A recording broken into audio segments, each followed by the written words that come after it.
हाय बच्चों, इस वीडियो में हम 3.3 देखेंगे। बच्चों 3.3 में सबसे पहले हम समद्विबाहु त्रिभुज का प्रमेय क्या होता है इसको देखेंगे बच्चों। तो बच्चों ये त्रिभुज ए बी सी है, ठीक है। इस त्रिभुज की बच्चों ये वाली दो भुजाएं यानी ए बी और बी सी क्या है बच्चों, ए बी और ए सी क्या है, समान है, ठीक है। क्योंकि यहाँ पर ए बी भुजा पर अगर ए सी भुजा पर देखें तो बच्चों संकेत कैसे हैं, एक जैसे हैं, यानी कि ए बी और ए सी भुजा कैसी है, सर्वांगसम है। यदि बच्चों ए बी और ए सी भुजा सर्वांगसम हो तो समद्विबाहु त्रिभुज का प्रमेय क्या होता है कि इन भुजाओं की सम्मुख वाले कोण, जैसे ए बी भुजा का सम्मुख कोण यानी सामने वाला कोण कौन सा है, सी है ना, कोण सी यानी ए सी बी, और ए सी भुजा का सम्मुख कोण कौन होगा, कोण बी यानी कोण ए बी सी, ये भी क्या होंगे, आपस में सर्वांगसम होंगे, ठीक है। तो मैंने आपको क्या बताया कि त्रिभुज ए बी सी में यदि हमें दिया है कि रेख ये ए बी क्या है बच्चों, सर्वांगसम, दो बराबर का निशान लेटा हुआ है, सर्वांगसम रेख ए सी के, ठीक है। ये वाली भुजा और ये वाली भुजा अगर सर्वांगसम दी है तो इन भुजाओं का सम्मुख कोण, ए बी भुजाओं का सम्मुख कोण है सी, यानी कि कोण ए सी बी, कोण ए सी बी सर्वांगसम किसके होगा, इस वाले कोण के होगा, ठीक है। तो ये वाला कोण कौन सा है, कोण ए बी सी, कोण ए बी सी, इसको बोलते हैं समद्विबाहु त्रिभुज की प्रमेय, ठीक है। ये वाले कोण भी आपस में क्या होंगे, सर्वांगसम होंगे, यदि दो भुजाएं कैसी हो, सर्वांगसम दी हो तो। उसके बाद क्या बच्चों, समकोण त्रिभुज में कर्ण पर खींची गई माध्यिका का गुणधर्म। तो बच्चों समकोण त्रिभुज, ठीक है, समकोण त्रिभुज ये रहा हमारा ए बी सी, ये कोण भी जो है 90 अंश का कोण है। इस 90 अंश के कोण के सामने वाली भुजा कौन सी है बच्चों, ए सी है, इसको क्या बोलते हैं हम, कर्ण बोलते हैं, ठीक है, कर्ण। तो ये ए सी हमारा कर्ण है, यहाँ पर तो लिख लेते हैं ए सी कर्ण है। उसके बाद ये जो समकोण कोण से बच्चों कर्ण पर एक खींची गई जो रेखा है ये बीडी, इस बीडी को बच्चों क्या बोलते हैं, माध्यिका बोलते हैं, क्या बोलते हैं, माध्यिका। तो यहाँ पर ए सी क्या है बच्चों, कर्ण है, ठीक है। और इस समकोण से कर्ण पर खींची गई रेखा को हम क्या बोलते हैं, माध्यिका बोलते हैं। तो बीडी क्या है यहाँ पर बच्चों, माध्यिका है, माध्यिका, ठीक है। लेकिन बच्चों समकोण त्रिभुज में कर्ण पर खींची गई माध्यिका का गुणधर्म क्या होता है बच्चों, कि समकोण त्रिभुज में कर्ण पर खींची गई माध्यिका ये बीडी जो है ये कर्ण की क्या होती है बच्चों, आधी होती है। ये हमें याद रखना है कि बीडी की लंबाई जो है यानी माध्यिका की लंबाई जो है इस कर्ण की यानी कि एसी की लंबाई, एसी की बच्चों क्या होती है, आधी होती है। तो यहाँ पे हम लिखेंगे लंबाई ए सी, ठीक है। तो हमें याद रखना है बच्चों। उसके बाद देखो ये वाली जो माध्यिका जो है इस कर्ण को बच्चों क्या करती है, दो समान भागों में भी क्या करती है, बांटती है, ठीक है। तो इस प्रकार हमने समद्विबाहु त्रिभुज का प्रमेय देखा और समकोण त्रिभुज में कर्ण पर खींची गई माध्यिका का गुणधर्म देखा। तो इसे हमें याद रखना है कि माध्यिका जो है समकोण त्रिभुज में कर्ण की क्या होती है, आधी होती है। उसके बाद अब इसका पहला प्रश्न देखते हैं बच्चों 3.3 का, कि आकृति में दी गई जानकारी देखें तो x तथा y के माप ज्ञात कीजिए, है ना। इसी प्रकार कोण ए बी डी और कोण ए सी डी के भी माप ज्ञात करने हैं, यानी कि इस प्रश्न में हमें तो एक x का मान ज्ञात करना है, y का मान ज्ञात करना है, फिर कोण ए बी डी का मान ज्ञात करना है और फिर कोण ए सी डी का मान ज्ञात करना है, इन चारों के मान ज्ञात करने हैं।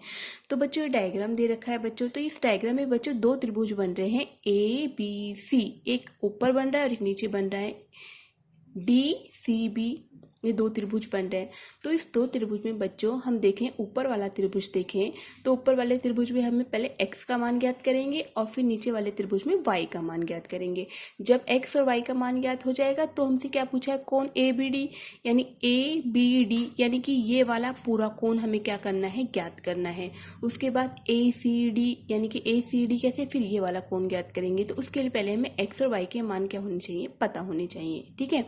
अब सबसे पहले हम बच्चों त्रिभुज ए बी सी में बात करेंगे। त्रिभुज ए बी सी में अगर बच्चों हम त्रिभुज ए बी सी को देखें तो ए बी सी की अगर हम देखें ये वाली दो भुजाएं यानी कि ए बी और AC, ये दोनों भुजाओं के जो संकेत हैं एक जैसे हैं, यानी कि ये दो भुजाएं कैसी हैं बच्चों, समान है।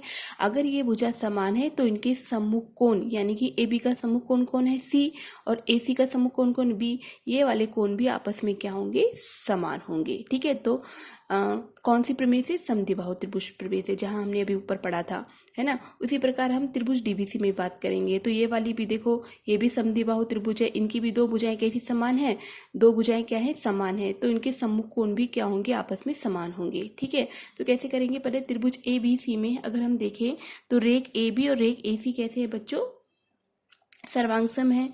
तो लिख लेते हैं रेख AB, सर्वांगसम का निशान ये लगाते हैं, उसके बाद रेख AC लिखते हैं, है ना। तो ये हमको क्या है बच्चों, दिया है त्रिभुज में, तो इसको दिया है लिख लेते हैं, दिया है। ठीक है, अगर बच्चों ये दोनों भुजाएं सर्वांगसम है तो इनके सम्मुख कोण भी क्या होंगे, सर्वांगसम होंगे।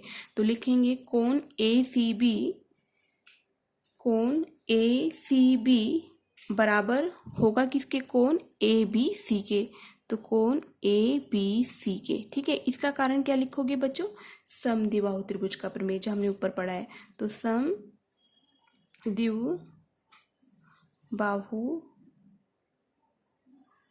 त्रिभुज का प्रमेय से, प्रमेय ऐसे लिखना है आपको भी। ठीक है, समद्विबाहु त्रिभुज का प्रमेय। ठीक है, अब देखो ACB यानी कि कौन सी का मान कितना है त्रिभुज ABC में, 50, तो यहाँ पे 50 लिख देंगे, बराबर के नीचे बराबर। और ABC का मान कितना है, x, ये रहा x, तो x बराबर हमारा कितना आ गया बच्चों, 50। तो हमने एक तो आंसर अपना निकाल लिया, x का मान निकाल लिया 50, है ना। अब उसके बाद अब हम बात करेंगे बच्चों त्रिभुज DBC में, है ना, त्रिभुज DBC में। तो लिखेंगे त्रिभुज DBC में। अब त्रिभुज DBC में हम देखेंगे रेख DB और रेख DC, ये दोनों भी कैसी है, सर्वांगसम है, क्योंकि देखो डायग्राम में हमें सिंबल सेम से दे रखे हैं। तो लिखेंगे रेख DB सर्वांगसम है रेख DC के, है ना। अगर ये दोनों रेख सर्वांगसम है तो समद्विबाहु त्रिभुज से इनके ये वाले कोण भी कैसे होंगे, समान होंगे। तो लिखेंगे कोण DCB, कोण DCB किसके बराबर हो, ये बच्चों हमको दिया है, यहाँ पर भी दिया है, लिखेंगे ऐसे ना, जैसे हमने ऊपर लिखा था। तो कोण DCB किसके बराबर होगा, कोण DBC के, लिखेंगे DBC के। कारण क्या लिखोगे बच्चों, समद्विबाहु त्रिभुज प्रमेय, बाहु त्रिभुज प्रमेय। ओके, अब उसके बाद बच्चों DCB, इस वाले कोण का मान कितना है, y, तो y लिख देंगे बराबर। और DBC इसका मान कितना है, 60, तो 60 लिख देंगे। तो y का मान हमने कितना निकाल लिया बच्चों, 60 निकाल लिया। अब हमने x और y के मान ज्ञात कर लिए। अब हमें ABD, कोण ABD निकालना है। तो कोण ABD ABD यानी कि हमें बच्चों ये वाला पूरा कोण निकालना है ना। तो हम क्या करेंगे बच्चों, कोण ABC और बच्चों DBC को हम क्या करेंगे, जोड़ देंगे, तो हमारा कोण ABD आ जाएगा। तो लिखेंगे यहाँ पर कोण ABD बराबर किसके होगा, कोण ABC प्लस कोण DBC, है ना। जैसे मैंने भी आपको डायग्राम में बताया कि ABD ये वाला कोण किसके होगा, कोण ABC यानी कि ये वाला कोण और ये वाला कोण, इन दोनों कोणों को क्या करेंगे, जोड़ देंगे, है ना। तो हमारा पूरा ABD का मान आ जाएगा। तो यहाँ पर x का मान हमने कितना निकाला, 50, और DBC का मान कितना दिया है, 60। तो 50 और 60 को क्या करेंगे, जोड़ देंगे। तो यहाँ पे लिखेंगे बच्चों कोण ABD बराबर ABC का मान हमने कितना निकाला बच्चों, 50, तो 50 प्लस, और DBC का मान कितना है हमारे पास, 60। तो 50 में 60 को हम क्या करेंगे, जोड़ देंगे, तो हमारा कितना आ जाएगा, 110 अंश आ जाएगा। ओके, अब उसके बाद हमसे पूछा है ABD के बाद ACD। तो ACD ये वाला पूरा कोण, तो ये वाला पूरा कोण निकालने के लिए इस 50 में हम y को क्या करेंगे, 50 वाई का मान कितना निकाला है 60, 50 और 60 को जोड़ देंगे तो पूरा कोण निकल जाएगा। तो ए सी डी किसके बराबर होगा, ए सी बी के, और कोण डी सी बी के। इन दोनों को हम क्या करेंगे, जोड़ देंगे। तो यहाँ पे लिखेंगे ए सी डी बराबर होगा कोण ए सी बी प्लस कोण डी सी बी। ठीक है, तो ए सी डी का मान हमें ज्ञात करना है। ए सी बी का मान हमारे पास 50 अंश है बच्चों, है ना। और ए सी बी का मान देखो डायग्राम में, ए सी बी का मान 50 है और डी सी बी का यानी वाई का मान हमने कितना निकाला है 60। तो 50 में 60 को यहाँ पे भी क्या करेंगे, हम जोड़ देंगे तो 60 अंश। तो कोण ए सी डी बराबर कितना आ गया बच्चों, 110 अंश। ठीक है, इसके बाद आगे का प्रश्न अगले वीडियो में देखेंगे।